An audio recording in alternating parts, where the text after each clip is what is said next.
my talk essentially is almost a continuation of Bob's talk from a couple of months ago. If you got the chance to see it, please, if you didn't see it, please look at it and review it. He talked about the multi-rod constructs, failure, and kind of at the end of the talk, he left a little note there that there's a potential of some new alloys that are coming out and how that may change the way we look and treat at some of these long construct cases. So I am here today to talk about one of the new alloy that came out and how I've implemented this in my practice. I've been using the alloys for the future. I'm going to call it MoRe, but it's a combination of molybdenum and rhenium. So it's a MoRe alloy, and for the purpose of the talk, we would refer to it as MoRe. And I've been using the alloy for the past 2 or 3 years in my practice. So when we look at deformity spine surgery, most of my practice is deformity reconstruction revision cases. And when we look at any type of deformity surgery or any surgery in general in the spine, the goal is to essentially try to succeed to get to fusion. So it's a race against time. Are we going to get the pseudo or are we going to get the solid fusion? And we all know that ultimately, if we do not get a solid fusion, we're going to get broken rods. And ultimately, many of those become symptomatic. Some are not, but many of those become symptomatic. And then we got to address the pseudo and the broken rods. So when we're looking at deformity surgery, it's really the combination of 2 things. One, the surgeon, that's the carpentry. Are we doing the appropriate job to get the fusion? Are we exposing the bone? Are we preparing the field? Are we judging and selecting the right osteotomy to get the spine balanced? And then number 2, the part that we don't have control of is the material. Do we have the right material to sustain and obtain the fusion that we're trying to get? Or are we going to break down? So when you looked at over the past 40 to 50 years, we've done remarkable, now I say we, the spine community in general, the company, the surgeons, the research groups, in developing and getting out the osteobiologics. So the allograft, the BMAs, the BMPs, the synthetic, the stem cells, great progress in those over the past 40 to 50 years. We've done an amazing job, as we've been hearing all along, about the osteotomies, PSOs, BCR, Smith-Peets. We're looking at lumbar lordosis, pelvic incidence. We're balancing the spine. We got robots, navigational devices. However, the one thing that has not changed is the hardware. So over the past 40 to 50 years, we've had the same hardware, the big 3, the cobalt chrome, the titanium, and the stainless steel. So all these modifications have been made with the stainless steels, or with the 3 different hardwares that we've had available to us. Why? Because it was very difficult to get anything approved. So finally, after 40 years, the FDA has approved the first alloy to be utilized for basically medical devices in the human body. Now, why is that difficult? Why did it take 40 to 50 years to get an alloy to be utilized in humans? Well, because we have to prove, or they had to prove, that it is superior or equal. Now, equal may or may not take it, but you have to essentially say that something's going to be superior if it's going to get approval. So when considering an alloy, well, what do you have to look at? So there's several criteria. So in this case, we're looking at the strength, the durability, the ion release. And that's a huge thing, as you guys all know, with the FDA. You know, the microparticles that goes into the tissue. And, you know, and you just have to open a magazine or turn on the TV and you're looking at a TV commercial about, you know, some legal aspect of the lawyer taking in ion releases and call this legal group. And also the fact that these ions are building up in the stream. So the FDA has been wanting to get rid of that, but essentially they have not been able to get rid of that until, they had some proof that there are some other alternatives out there. We looked at recoil, or not we, they looked at recoil, osteoconductivity, the biofilm resistance, i.e. infection rates, and metal artifact. So what I'm going to superimpose here is I'm going to throw some cases in as I talk about each one of these individual ones, and I'm going to throw some of the data that was presented to the FDA. So the first one essentially was the strength of the construct. Is there a construct out there? Is there an alloy out there that's going to be stronger from what's available right now? So in comparison, this study that was presented to them showed a 4-rod construct of titanium, a 4-rod construct of cobalt chrome, compared to a 2-rod construct of MoRe. So twice as much rod metal versus 2 construct of MoRe. And if you look at the forces, the titanium is 500 newtons, cobalt chrome 700, and half the amount of MoRe provided 1,280 newtons of force, of strength. This is a case that I did. All the cases that I'm presenting are over a year out. Many of these are 2 years out. What I want you to look at, especially on the imaging studies, is I want you to look at the balance. If they're balanced, are they losing the balance with time? And specifically, try to look at that top superior end plate, the PJK, the PJF, if that's developing. This is a 62-year-old male, 2 prior back surgeries, flat back, severe back pain, leg pain. Here you can see his x-rays. So you can see pretty much minimal lordosis there from 3 to the sacrum. You can see that disc space above where he's developing a transition of spondylolisthesis at 2-3. On a corona profile, looks pretty good. I revised him doing a PSO L4, put 2 4.5 millimeter rods, and you see a close-up of the PSO at this site. The bone graft incorporating well. I put an expandable cage above to address that transition level, and this guy is a little bit over a year and a half out from his surgery. So when we look at the classic yield strength, curve, look at the rod, look at the strength of the MoRe compared to the cobalt chrome and the titanium. Basically, almost 3 times that of titanium, twice as cobalt chrome. But the critical thing here is the zone under the graph, that red zone. Look at the distance between load to failure.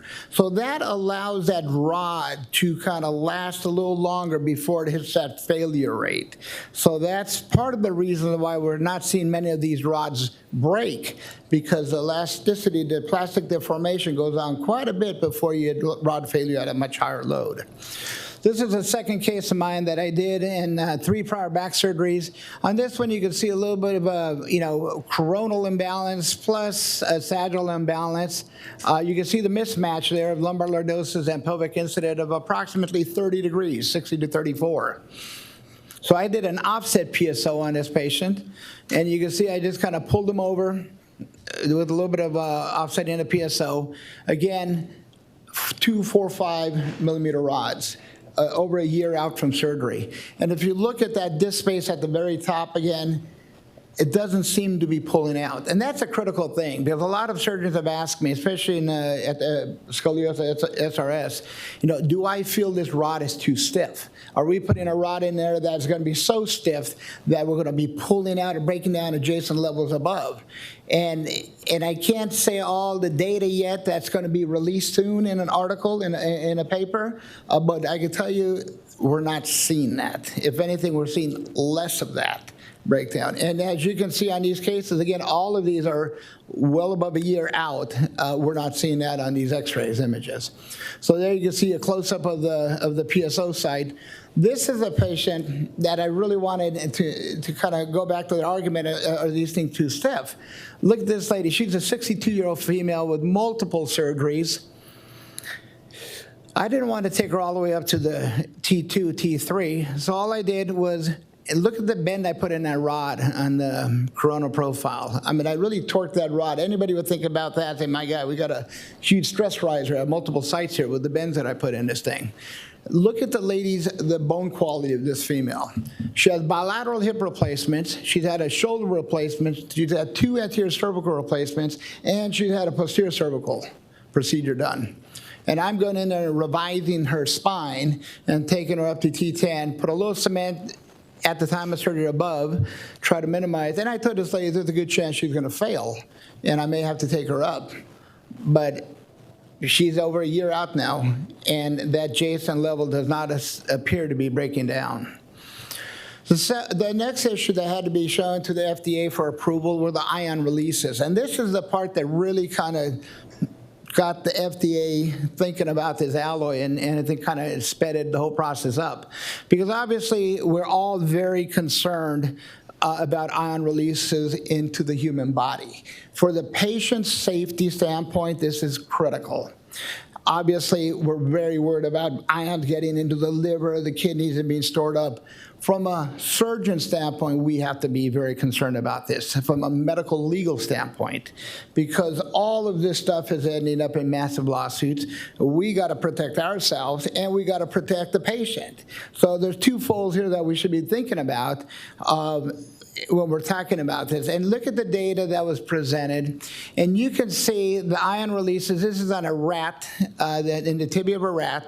The same equivalent dosing percentage was put in all the rats of titanium, cobalt, chrome, stainless steel, and the MoRe alloy. And you can see the data on the far right, the amount of tissue that was in it. We're talking multiple folds below 1 on the MoRe versus 1,200 for the cobalt chrome 4200. So they're a whole different league as far as microparticle breakdown, wear and tear into the human body. So that's a critical data point that it looks pretty promising for this alloy.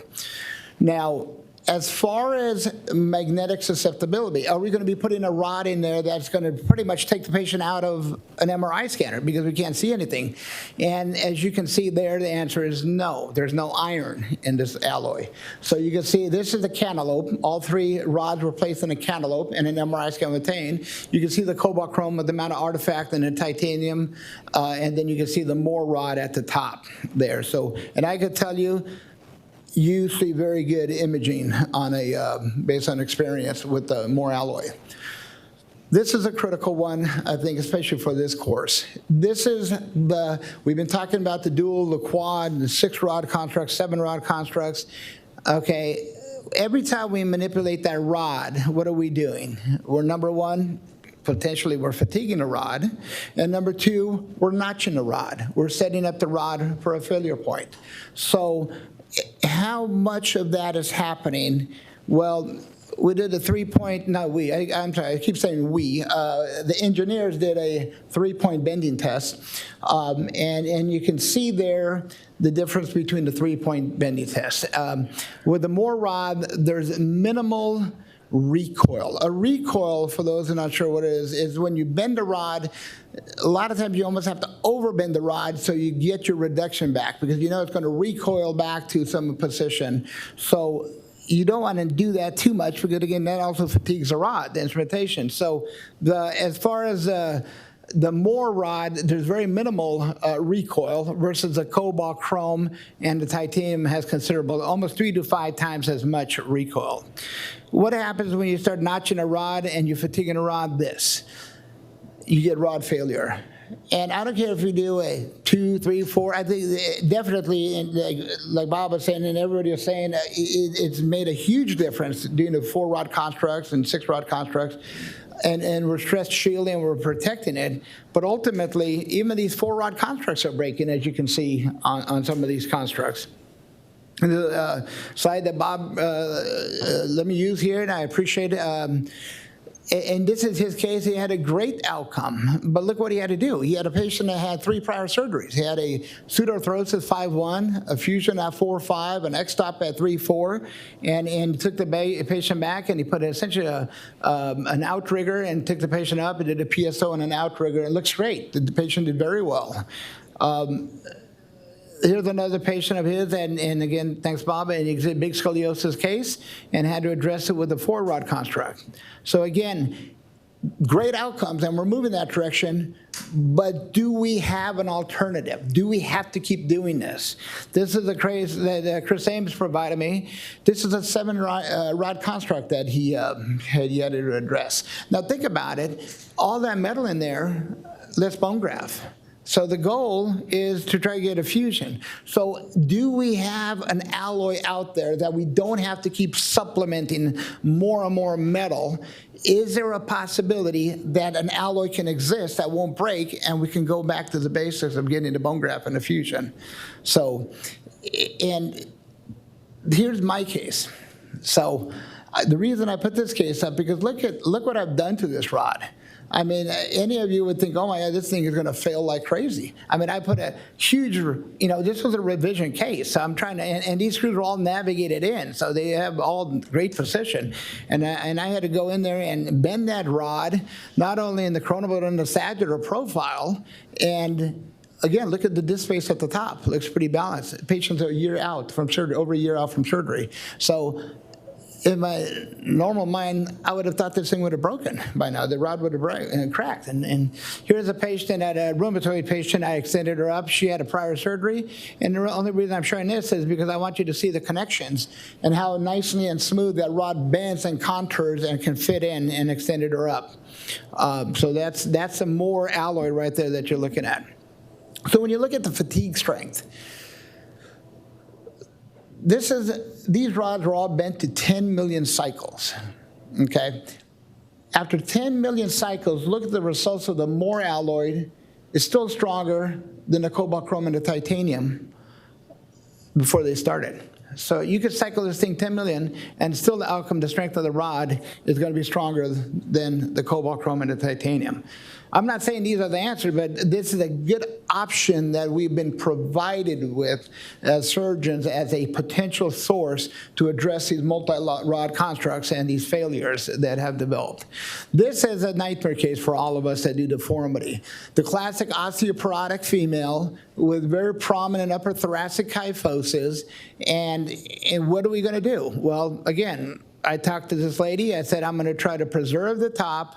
I'm going to take you to T10. I warned her ahead of time. There's a high probability you're going to fail at the top. I'm going to take you up to T2, but I'm going to give you a chance. And here she is a year out. And if you zoom in, again, I don't see it. Maybe you guys see it, but I don't see any evidence of PJK developing. Now, this is the intraoperative image on there on the left, and there's my PJK on the right. I mean, my PSO on the right side. And that's a 4-5 rod. Look how small that thing is, okay? That's the rod that's, the final rod was that diameter, and look how much bone graft I was able to place into this spine. So minimal hardware, a lot of bone graft, and she's doing well. So what will the future be if we have alloys that can do these things? Well, we can obviously make much smaller components, which is going to be critical for us, not only in spine, but in every part of orthopedics, for hips, knees, joints, all that stuff. So basically, in making smaller spine instrumentation is going to allow us to do different things. And the reason I say that, because that brings me to this case. Specifically, I'm talking about the expandable case. So when you look at this expandable, the alloy is placed into the gadget in the middle here. It's in the, so we're able to make, again, they are able to make, I say we because I use the products, but I have no part of the engineering on this. They're able to make these constructs, expandables, with much smaller height, down to 4 millimeters, an expandable for insertional. So this is a case that was sent to me. 3 different spine surgeons saw the patient, BMI of 48.9. Okay, the pain doctor sent to me and said, you got to do something. I said, well, yeah, she needs a gastric sleeve. Well, she got turned down by the insurance company. She wasn't a candidate. So she showed up. I said, I'll be happy to see her. I saw her in my office. I mean, the lady was in tears, miserable. So here you can see her CT scan, not much space in there. So what I did for this lady was 2, 4, 5 rods. And I was able to loosen her up in the front and the back and slowly wedge in this 4 millimeter expandable cage. and I pliffed her back and forth, back and forth, back and forth, and I slowly opened her up, and there you can see there's no subsidence, and it's kind of holding in very nicely. So she's very happy, this lady. And here's a final case that I did, another one, just you can see the little slip there, and we just put 2 more expandables and opened her up pretty nicely there. So in concluding, this is an option that we have. The alloy provides another area that we have to start thinking about. Okay, we have the osteobiologics, we have the alignment, and now we have another alloy that may potentially be a game changer, and this also opens up the door for other companies to look for other alloys. But this particular alloy has been shown to increase the strength by 2 to 3%. As you saw with the biocompatibility, it's much lower from that standpoint. The recoil is less, 3 to 5-fold compared to cobalt, chrome, and titanium. We know it's osteoconductive. And the biofilm studies are pending. Those are going to be out, but that looks very promising. And obviously with the MRI artifact, we're not seeing much of the MRI issues that we saw in the past. So, thank you. It was a great talk. Those are great cases, really very nicely explained and nicely done. I should say I do have a conflict with the company that manufactures MoRe, so I'm not going to say too much, but I'm interested to hear what are the comments from the audience. Yeah, that was really compelling. I guess the first question is, how hard is it to bend these rods? I mean, if you've got something that's 2 to 3 times stronger, the durability, I think, is really interesting and probably the most valuable part of it. But how hard is it to bend these rods? I mean, you had some big bends in some of those rods. What device are you using? Just a regular French bender? Or? The regular bender. You're going to see, we're going to do a lab here shortly. You're going to see us bend them. And I would encourage everybody here to try to bend them. They're very simple to bend. They're very ductile. You would think that this rod is going to be a very stiff rod. It's not. It's not a very stiff rod. It holds. It doesn't. The recoil is good, but they're actually pretty easy to bend. I mean, much easier to bend this rod than like a 5.5 plus rod, cobalt chrome 5.5 plus. And these rods are all 4.5, correct? These rods are 4.5. We think that they can go lower. The company has informed me that they could probably go down. They're looking at a 4. They're actually looking at a 2.7 cervical posterior rod. So we're at 4. Now we know that they know that surgeons, many feel comfortable using a 5 and a 5.5 rod. So I think that's maybe an option. I don't know about that. You'd have to check with the company, but I know they're going to go down from the 4.5 rod. They're going to make it smaller. Thank you. Mm-hmm. Sure. All right, I'll ask the controversial question. Yes. Sounds great. Everything you said was amazing. What are the downsides? When should I not use this rod? Well, with any new product, we need time. I mean, I'm showing data here. My data is 3 years. There is a paper that most likely is going to be presented at IMAS. It was not presented at SRS, but you needed 2-year data follow-up, so that was not possible. But the IMAS is a go, and as long as it gets approval, it will be presented. And that's going to be of 167 patients, multi-center group presentation. There's going to be 10 or 12 authors that have utilized the alloy. So obviously, we need more time. I mean, there's going to be data. We got to look out 5 years. I mean, to really see a good presentation of how this stuff does. Infection rate is also, that's new. I mean, we're not seeing it, but again, we can't describe or predict an infection, based on 1-year data, 2-year data. You got to look at it a little more long term. Yeah, I think it is important to note there really has not been published clinical data yet, but it's in the works, and it is a very new product line. JC, what are your thoughts? I mean, it's very intriguing. I think that we spent a certain amount of time during our discussion yesterday. Yes. The issue that we are adding more rods to improve stiffness, particularly in the lumbar spine, and yet we want flexibility in the thoracic spine. To hopefully prevent PJK. And so I'm curious to see over time the means by which this type of alloy, either through differential makeup within a primary rod or combining with other materials or combining with other rods or implants, may be able to achieve that. Because as we know, cobalt chrome is very stiff and it does reach a break point. And even in these quad rod constructs, the moment that one rod breaks, it's only a matter of time. It's a race between fusion and further rod fracture at that point. So, and I think that's what that one graph that shows the zone under the curve, the plastic deformation, is critical, because this is actually a quite ductile rod, and you'll see that when you reduce this rod into the screw head. No, you're worried about the screw pulling up.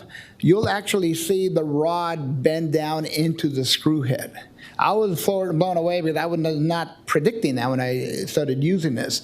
But you'll actually see the rod give into the screw head, but it holds, it doesn't recoil. It's not like it gives out and it starts to fail. So yeah, it's amazing. It's a unique property. You gotta try it, put it in your hands, and then you'll see what what we're describing. And just as a follow-up to that point, I think that obviously with the use of pre-bent rods now, the Correct. general idea is that if you can achieve a spine before you put the rod in that meets what the rod will be, so that you just drop it in, then perfect. I think many of us utilize the rod to actually assist in our correction. And so this may be the case in which we need to adapt our techniques to actually take advantage of what a rod is or isn't able to do. Because to a certain degree, I don't necessarily want my rod to deform as I'm placing it in if I'm actually looking for it to do some correction. But that's, again, I think we need to decide what is the goal of the rod intraoperatively and postoperatively, what is the goal of the bend that's already in there before I put it into the patient versus what I'm willing to tolerate the rod relaxing or not. Yeah, that's a good point. Very good point. So one last couple comments. I want to congratulate you on those X-rays you were showing of your own cases. I would argue that the lack of PJF or PJK in a number of those is because you're getting the alignment, really dialed to the pelvic parameters. Do you use any sort of prophylactic measure, tethers, or anything else at the top of your constructs? No, I do not. I do not use any tethers. I've talked about it. We're thinking about it, but as of right now, I'm not using tethers. Yeah. And I guess the other question I have in my own mind is, if we stiffen the rods and we're still using titanium screws and locking nuts, are we going to see failure points other than rod failure? And I don't know the answer to that. That's a very good question. Initially, I did have a couple of failures, but they weren't the rod. It was the tulip disengaged from the screw. That was addressed and that was fixed, and they changed, the engineers changed that, and we haven't had one of those now in over a year and a half. And by the way, the rod has been placed in over 3,000 patients, and there's not been a single rod failure in 3,000 patients. So that's nationwide. Yeah, just one other kind of comment. We've been using a lot of terms here, and Bob just said using a stiffer rod, but I don't think this rod is stiffer, right? I mean, you can't get a cobalt chrome rod to bend down into a screw. Correct. That you're describing this rod. So I don't think it's stiffer so much as it's Stronger. got this massively larger endurance limit. And that's the problem that we have with these rod fractures is the endurance limit, right? We hit the endurance limit, and if there's still motion in the spine, the rod breaks. But what it sounds like this has is this endurance limit that's sort of off the charts, and maybe it's less stiff, and that's why you're not seeing the PJK, because you've got, if this is a rod that you can bend down into a screw, there's some motion there. There's some motion. Yeah, there's some motion, and you'll see that when you put it in. Yeah. And there's a little ductile motion that kind of goes. Yeah. Like a little shock absorption for that. All right, one more question. You looked at the electrochemical properties of that particular alloy. I mean, is it compatible with stainless steel or titanium, or are you creating a a battery or a, electric. I can't answer that question. I cannot answer that question. Yeah, the galvanic, it does not have iron in it, so, and we know the iron was a big issue. But I cannot say, I know you can use other alloy like titanium because people have piggybacked on it, but I can't say specifically at the microscopic level to answer your question. That would be something that the engineers would have to,